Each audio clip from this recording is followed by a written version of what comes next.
Babies can't read clocks or calendars. So, how do you schedule your doula schedule to keep you from having blanks in your calendar and blanks in your bank account? Let's look at it. It's simpler than you think.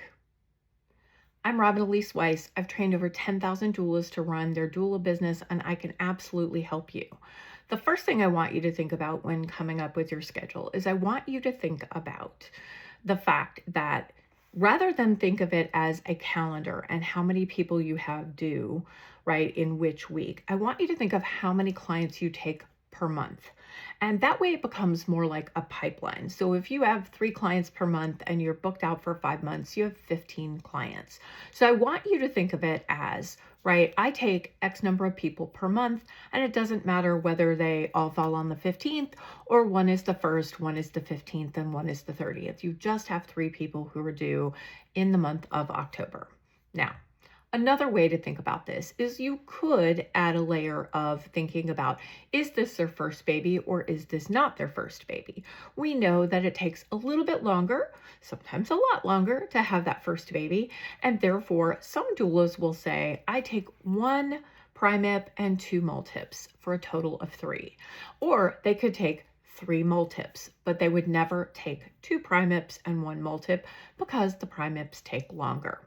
That's one example. Now, that may not work for you. You get to decide, and you could go month by month. You could have a preference and have it be a soft rule, but something that you consider when thinking about it. The other thing I want you to think about is I want you to stop talking to your clients about other people that are due. That just makes them anxious. Let them know, I have solid backup and I have other clients, period. That is the level of detail that they need to know. They do not need to know that, hey, you're due on the 15th and so is due on the 13th, because then they're worrying and then they're always asking you, hey, did the 13th go? And they really want to know. And that is not going to be what you want to be thinking about. So I want you to think about it that way.